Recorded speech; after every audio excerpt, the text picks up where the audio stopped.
اعوذ باللہ من الشیطان الرجیم بسم اللہ الرحمن الرحیم اذا جاء نصر اللہ والفتح ورأیت الناس يدخلون فی دین اللہ افواجا فسبح بحمد ربک واستغفرہ انہ کان توابا۔ میں نے آپ سب کے سامنے قرآن کی سورہ نصر کا تلاوت کرنے کا شرف حاصل کیا ہے، جس میں اللہ تعالیٰ نے فرمایا کہ اذا جاء نصر اللہ والفتح، کہ جب آپ کی طرف نصرت آ جائے یعنی مدد آ جائے تو آپ فتح سے ہمکنار ہو جائیں۔ وَرَأَيْتَ النَّاسَ يَدْخُلُونَ فِي دِينِ اللَّهِ أَفْوَاجًا، اور آپ دیکھیں، حضور سے فرما رہے اللہ تعالیٰ کہ آپ دیکھیں کہ لوگ جوک در جوک دین اسلام میں داخل ہو گئے۔ فَسَبِّحْ بِحَمْدِ رَبِّكَ وَاسْتَغْفِرْ إِنَّهُ كَانَ تَوَّابًا، تو اپنے پروردگار کی تعریف بیان کریں اور اس سے استغفار کریں، اللہ تعالیٰ جو ہے بے شک توبہ قبول کریں۔ تو میرا آپ سب لوگوں سے ایک سادہ سا سوال یہ ہے کہ جو نبی ہیں وہ تو رحمت للعالمین ہیں، وہ تو معصوم ہیں، تو پھر وہ ان کو استغفار کرنے کی ضرورت کیا پیش ہے؟ استغفار کا مطلب ہوتا ہے کہ اپنے گناہوں کی معافی کرنا، اپنے گناہ ہم نے کیے ہیں اس کے لیے توبہ کرنا۔ یہ لفظی مطلب آپ سب کو ایک دفعہ یہی ہے کہ ان کو استغفر اللہ کا اللہ تعالیٰ نے کیوں حکم دیا، وہ استغفار کیوں کر، تو اس کا مفہوم آپ لوگوں کو سمجھا دیا، تو یہ میرے لیے جو ہوگا۔ اس کے ساتھ میں ایک واقعہ نوٹ کرنا چاہتا ہوں آپ سب کے سامنے کہ ایک دفعہ حضرت علی علیہ السلام مسجد میں موجود تھے، تو ان کے ساتھ کچھ اصحاب بھی موجود تھے جو بڑے اپنے آپ کو علم اور فہم کے ساتھ سمجھتے تھے کہ ہمارے پاس بڑا علم ہے، اللہ تعالیٰ نے ہمیں بہت دیا، اور حافظ قرآن بھی تھے۔ تو مسجد میں ایک شخص داخل ہوا، اس نے کہا کہ یا علی میں بڑا گنہگار ہوں، تو بتائیں میں کیا کروں؟ تو مولا علی نے فرمایا کہ استغفار کر۔ ابھی وہ بندہ جا رہا تھا تو ایک اور بندہ آ گیا، اس نے کہا یا علی، بابا کے بلند تر سلام، اس نے کہا یا علی میں بڑا مفلس ہوں، بڑا غریب ہوں، میرے پاس دولت نہیں ہے، میں کیا کروں؟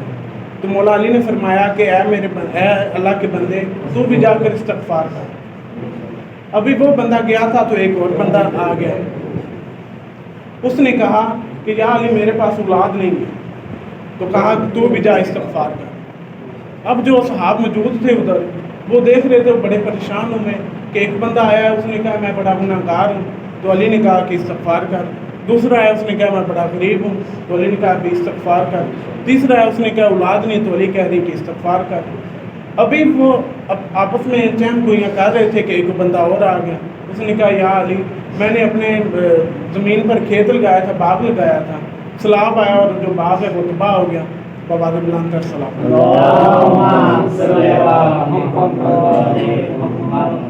تو اس بندے نے کہا کہ وہ جو باغ ہے وہ تباہ ہو گیا، آپ بتائیں میں کیا کروں، میں تو بڑے نازک حالات سے گزر رہا ہوں۔ تو علی نے فرمایا کہ تو بھی جاؤ اور استغفار کر۔ انہوں نے پوچھ لیا کہ یا علی ماجرا کیا ہے؟ کہ ایک بندہ آیا، اس نے کہا کہ میں میرے بہت زیادہ گناہ ہے، تو آپ نے کہا استغفار کرو۔ دوسرا آیا، اس نے کہا میں بہت زیادہ غریب ہوں، تو آپ نے کہا استغفار کر۔ تیسرا آیا کہ اس نے کہا میرے پاس اولاد نہیں ہے، تو آپ نے کہا استغفار کر۔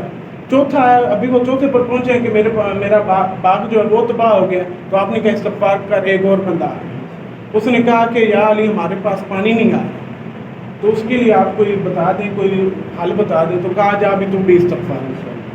اب وہ پھر حیران ہو گئے کہ سارے معاملات چل رہے ہیں اور صرف کلیہ ایک ہے، وہ استغفار کر۔ تو حضرت علی نے فرمایا کہ آپ لوگوں نے قرآن نہیں پڑھا، اللہ تعالیٰ اس میں فرماتا ہے، اللہ تعالیٰ نے فرمایا استغفروا ربکم ویمددکم باموالکم، اللہ تعالیٰ نے فرمایا کہ آپ لوگ جو ہے استغفار کریں، میں آپ کو مال دوں گا، وبنین میں آپ کو اولاد دوں گا، وجعل لکم جناتی میں آپ کو باغ دوں گا، وجعل لکم انہارا میں آپ کو نہریں دوں گا۔ وہ چونک پڑے اور کہا یا علی لگتا ہے یہ آیت جو ہے وہ ہم نے سنی ابھی۔ واہ واہ، وہ جو آیت تھی اس میں اللہ تعالیٰ، یہ سورہ نوح ہے، جو اس کی نوح کی جو آیت ہے وہ میں نے آپ لوگوں کے سامنے کوٹ کی ہے، تو اس میں اللہ تعالیٰ فرما رہا ہے کہ آپ لوگ استغفار کریں، میں آپ کو اولاد دوں گا، مال دوں گا، رزق دوں گا، بغات دوں گا اور نہریں دوں گا۔ تو اس کا مطلب یہ ہے کہ جو استغفار ہے یہ گناہوں کی توبہ کے لیے نہیں ہے، بلکہ جس چیز کی ہمیں ضرورت ہے، ہمیں اولاد نہیں ہو رہی تو ہمیں استغفار کرنا چاہیے. اگر ہمارے پاس مال نہیں ہے تو ہمیں استغفار کرنا چاہیے. تو استغفار جو ہے جو ایک مستقل عبادت ہے, اس کو لازمی کرنا چاہیے. اسی لیے جو لوگ ہم سے سوال کرتے ہیں کہ جو حضرت علی زین العابدین علیہ الصلوۃ والسلام ہے وہ ان کی صحیفہ سجادیہ میں بہت زیادہ سارا جو استغفار کے متعلق دعائیں ہیں, انہوں نے بڑی اللہ تعالیٰ سے رو کر دعائیں مانگی اور اس میں توبہ کے لیے دعائیں زیادہ کی. وہ کہتے ہیں کہ وہ تو معصوم تھے, ان کو توبہ کی کیا ضرورت پیش ہے. جس طرح ابھی میں نے عزت ناصر اللہ کی آپ کو آیت سنائی کہ اللہ تعالیٰ کہہ رہے اپنے نبی کو کہ آپ جو ہیں وہ استغفار کریں. تو نبی تو رحمت للعالمین ہے, وہ تو گناہ گاروں کو بخشنے کے لیے آئے ہیں, تو ان کو استغفار کی ضرورت کیوں پیش ہے. تو استغفار جو ہے میرے بھائیوں عزیزوں, یہ استغفار جو ہے یہ عبادت ہے. اللہ تعالیٰ نے اس کو عبادت قرار دیا ہے. یہ صرف فقط عبادت کے لیے جو اللہ تعالیٰ کے حبیب اور امام زین العابدین علیہ الصلوۃ والسلام استغفار کرتے, بلکہ دوسرے معصومین بھی یہ استغفار کرتے تھے. تو چند فکرے جو ہیں وہ ذکر مصائب کے آپ سے لوگوں سے شیئر کرنا چاہتا ہوں. تو 10 محرم الحرام کا جو دن ہے وہ اذان علی اکبر علیہ الصلوۃ والسلام سے شروع ہوا اور سجدہ شبیرے کے ساتھ ختم ہوا. جب واقعہ سارے مختصر کر رہا ہوں کہ جب سارے مارے جا چکے تو امام حسین علیہ الصلوۃ والسلام نے خیمے کی طرف دیکھ کر کہا کہ ہے کوئی جو مجھ کو سوار کرے. تو بی بی زینب السلام اللہ علیہ نے فرمایا کہ بھیا ابھی آپ کی بہن زندہ ہے. تو جب امام حسین علیہ الصلوۃ والسلام کو گھوڑے پر ذوالجناح پر سوار کروایا, آپ مقتل گاہ کی طرف جا رہے تھے تو ایک بچی کے رونے کی آواز آپ کے کانوں میں پہنچی. آپ نے مڑ کر دیکھا تو ذوالجناح کی جو ٹانگیں ہیں اس کو بی بی سکینہ نے لپیٹے میں لیا, وہ رو رہے تھے. امام حسین نیچے اترے, پوچھا بیٹی کیوں رو رہی ہو؟ کہا آپ مقتل گاہ میں جا رہے ہیں. کہا بیٹی شاید میں آپ کے لیے پانی لے کر. تو بی بی نے مولا کے کندھوں سے پکڑ کر کہا بابا جان چچا عباس بھی یہی وعدہ کرتے تھے. تو جب مولا مقتل گاہ میں گئے تو جا کر جدیدی لشکر سے فرمایا کہ اب دیکھو ایک بھوکے کی جنگ, ایک پیاسے کی جنگ دیکھو, ایک ایسے شخص کی جنگ دیکھو جس کا آپ نے علی اکبر جیسا جو جوان ہے وہ بیٹا مانا. اور اس قدر تک مولا حسین علیہ الصلوۃ والسلام لڑتے رہے کہ جدیدی فوج میں بھگدڑ مچ گئی. جو فوجی ہیں لائن وہ بھاگ کر پتہ نہیں کہاں پہنچ گئے. مولا ادھر رکے اور کہا کہ آؤ میں دیکھتا ہوں کہ کون میرے پر حملہ کرتا ہے. وہ کہ بس یہ بات ہے کہ بس کرو, کب تک لڑو.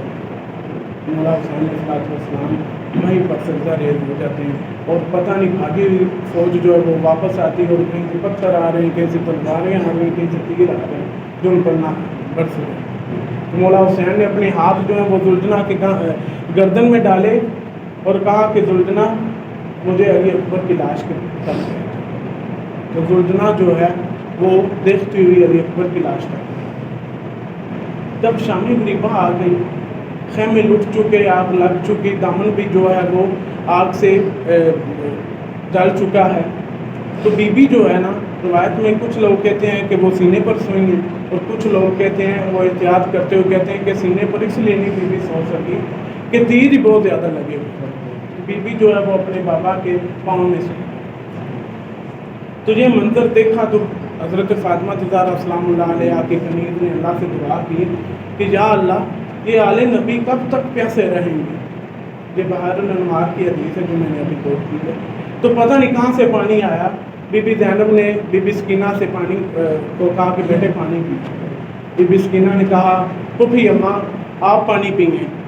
کہا زمانہ دستور زمانہ یہ ہے کہ جو چھوٹے ہوتے ہیں گھر میں نا ان کو پانی دیا.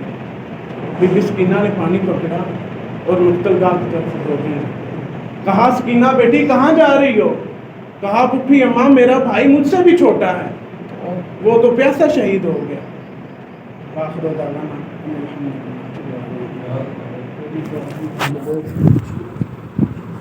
بسم اللہ الرحمن الرحیم. اللہ اکبر اللہ اکبر.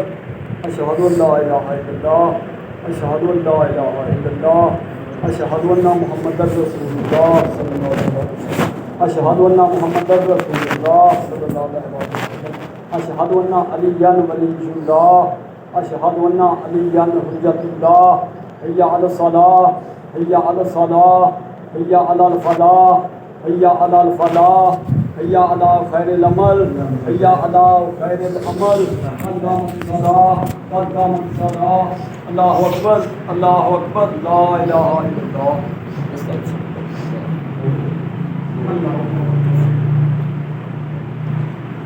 الله الرحمن الرحيم